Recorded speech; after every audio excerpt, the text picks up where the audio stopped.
Shanti. Today is 12th December 2021 and we shall listen to the Avyakta versions of Avyakta Bapdada. These Avyakta versions were spoken by Avyakta Bapdada on 9th December 1989. The topic for today's Murli is the method to become yogyukt and yuktiyukt. Today, out of all his children, Bap Dada is seeing two special types of children. Which are those two types of children? One type are those who are constantly yogyukt and yuktiyukt in every action. So the first type are of those who are constantly yogyukt and yuktiyukt in every action. The second type are yogis. They are also yogis, but neither they are constantly yogyukt.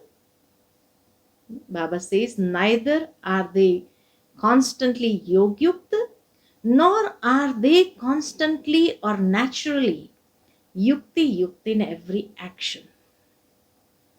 So the first type are constantly yogyukt and yuktiyukt in every action, but the second type are not constantly yogyukt and yuktiyukt in every action. In all the three, thoughts, words and actions, they are sometimes not yuktiyukt in one thing and sometimes not yuktiyukt in another. In all the three, thoughts, words and actions, they are sometimes not yuktiyukt in one thing and sometimes not yuktiyukt in another. Generally, the definition of Brahmin life is, Baba says, generally, Brahmin life means to be naturally yogyukt and constantly yuktiyukt. The spirituality, speciality, and reason for being loving and unique in Brahmin life is that you are yogyukt and yuktiyukt.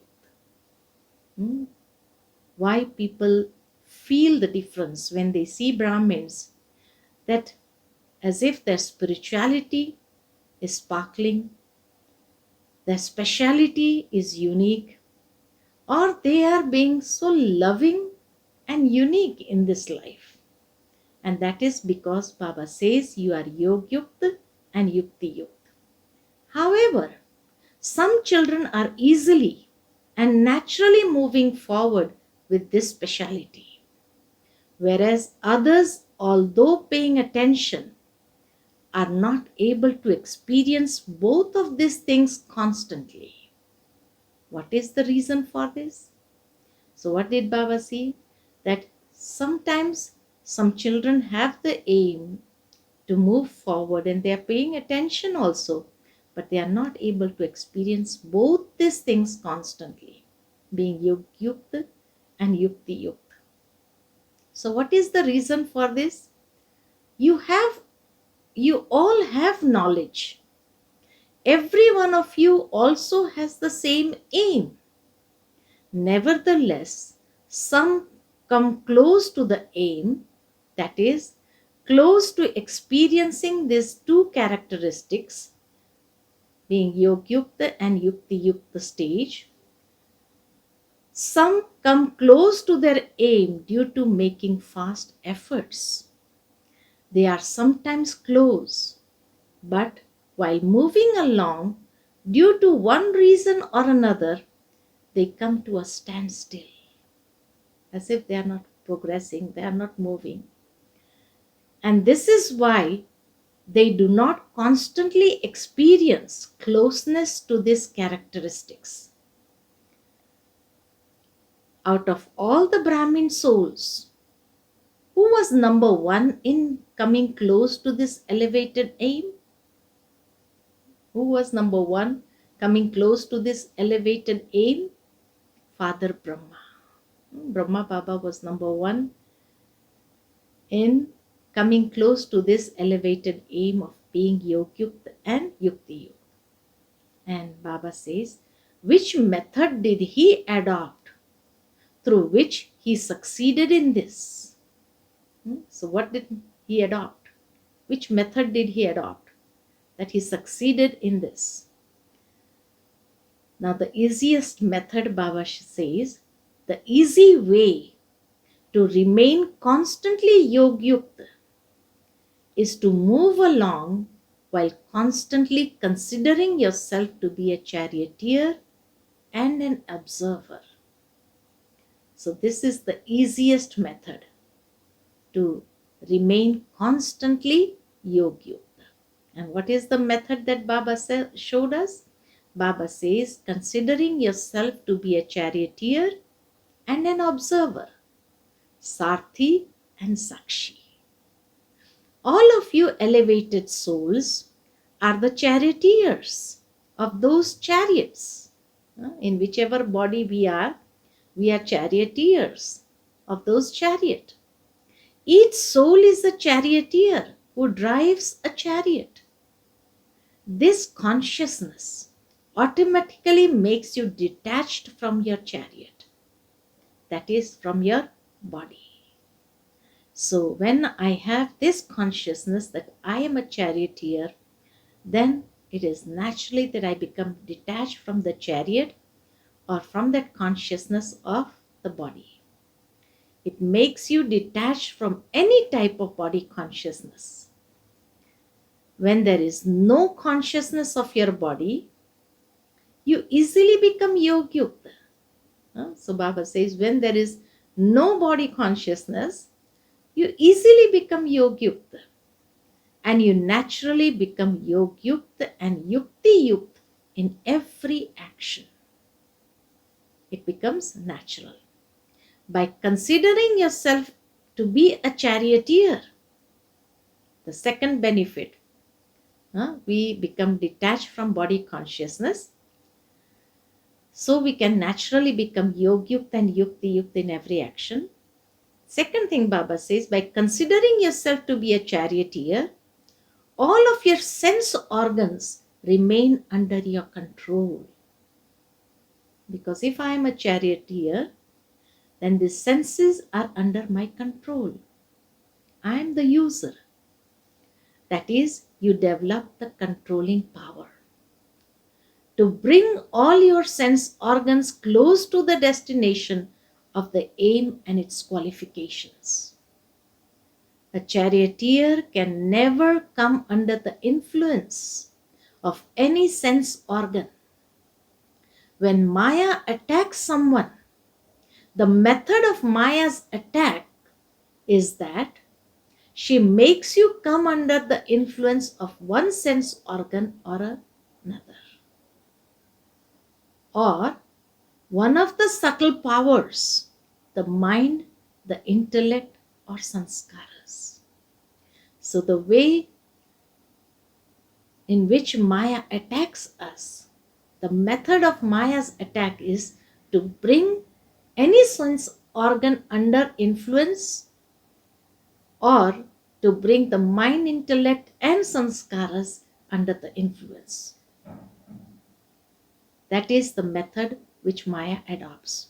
So Baba says, when Maya attacks someone, the method of Maya's attack is that she makes you come under the influence of one sense organ or other, or one of the subtle powers, the mind, intellect, and sanskaras.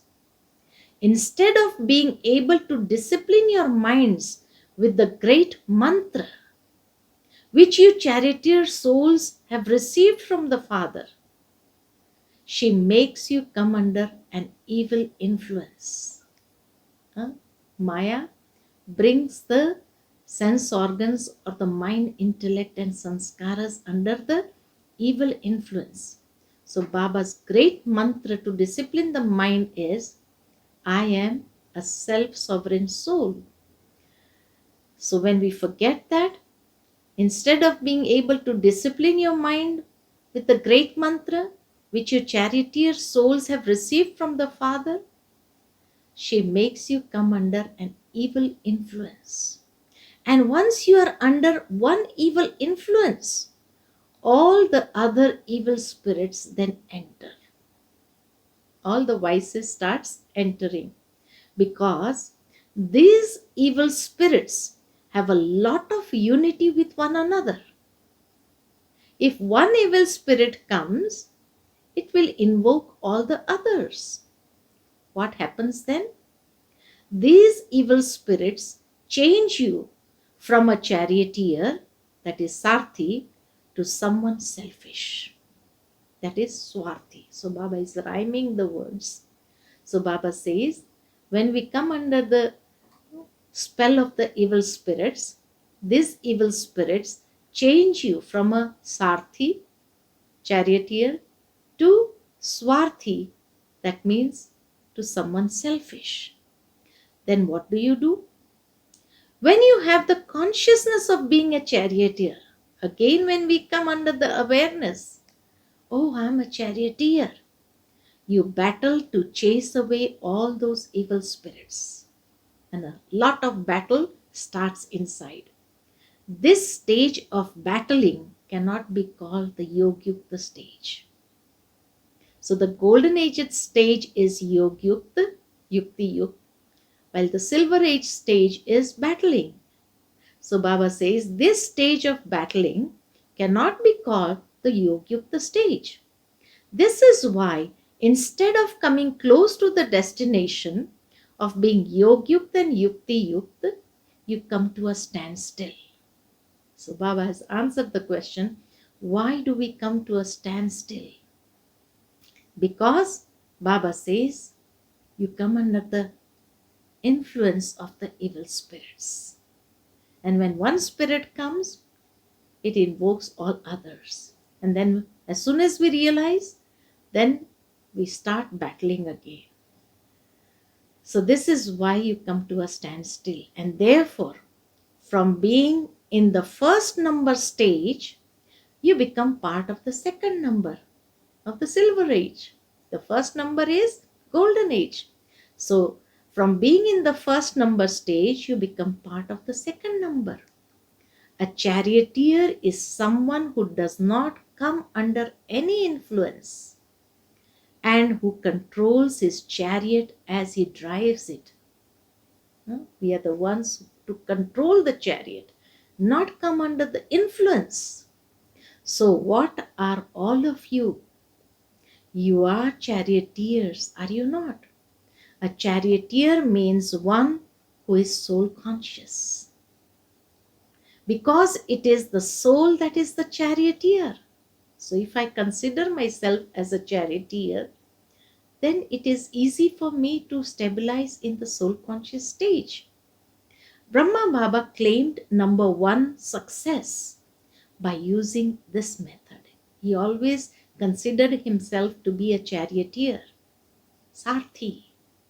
And this is why he was successful. So Brahma Baba claimed number one success by using this method. Therefore, the father also became his charioteer. So when he was successful in being a charioteer, that is when Shiv Baba also became his charioteer. The father demonstrated being the charioteer practically. Follow the father. Baba says you have to follow the father. He became the charioteer and constantly gave the experience of the extremely loving and detached stage of the life of a charioteer. So, when he became the charioteer, he constantly gave the experience of the extremely loving and detached stage of the life of a charioteer. The father enters the body, making it subservient. That is, he becomes the charioteer. He does not become subservient to the body. Brahma Baba did not become subservient to the body. This is why he is detached and loving. In the same way, all of you Brahmin souls must stabilize yourself in the stage of a charioteer like the Father. Acha, to those who constantly follow Father Brahma, to those who constantly remain yogyukt and yuktiyukt, to those who always become charioteers and make their sense organs move along on the elevated path, to those who constantly remain close to the destination, Bap Dada gives love and remembrances and says Namaste to all such elevated souls. Bap Dada's blessing for us souls today is, may you be a true yogi who gives a vision of the third eye through your forehead. I repeat, may you be a true yogi who gives a vision of the third eye through your forehead. So the third eye should always be kept open. And how can we do that? In the memorials, a third eye is shown on the forehead of a yogi. You true yogi children must constantly stay in the company of the One Father with your intellects in order to grant a vision of the third eye through your foreheads. So Baba says, you true yogi children must constantly stay in the company of the One Father with your intellects in order to grant a vision of the third eye through your foreheads. One is the Father, the second is I, and there is no third person. When you have such a stage, others will have a vision of the third eye. One is Baba, second is I, and no third person. When you have such a stage, others will have a vision of the third eye. If a third person enters your intellect, the third eye will then close. If any third person enters, then the third eye closes. So to make sure that your third eye remains constantly open, you have to remember that there mustn't be a third person. Today's slogan is, to be full of questions means to become distressed and to distress others. I repeat, to be full of questions means to become distressed and to distress others. Acha, Om Shanti.